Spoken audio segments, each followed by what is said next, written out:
de la Universidad Minuto de Dios del tercer cuatrimestre de Administración en Seguridad y Salud en el Trabajo.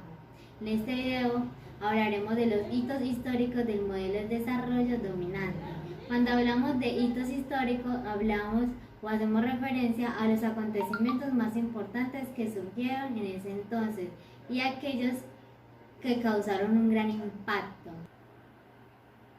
Cuando hablamos de los hitos históricos, se hace referencia a los inferiores y superiores, como eran denominados los países desarrollados y subdesarrollados.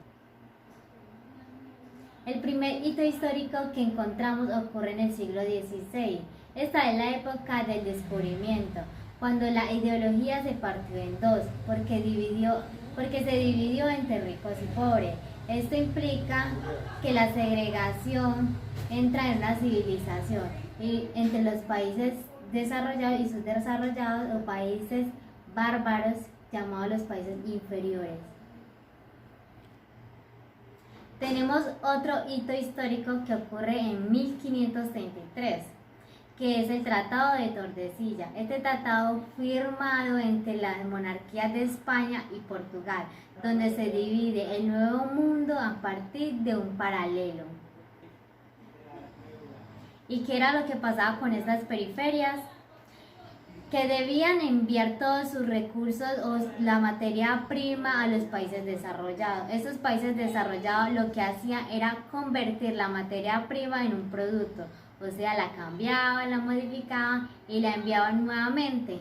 Y los bárbaros lo que debían hacer era comprarlos nuevamente a las periferias a un precio demasiado elevado. Es allí en ese acontecimiento que se desarrolla la revolución industrial. En el año 1981, el Papa II nos regala el documento sobre el trabajo, donde habla de las necesidades de cambio en la manera como se concibe el trabajo.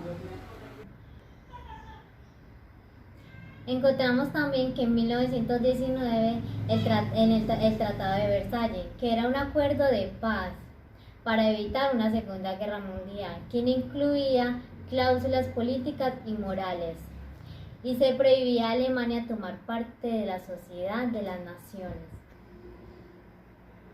Sin embargo, las potencias no siguieron el proceso de control, explotando los recursos naturales.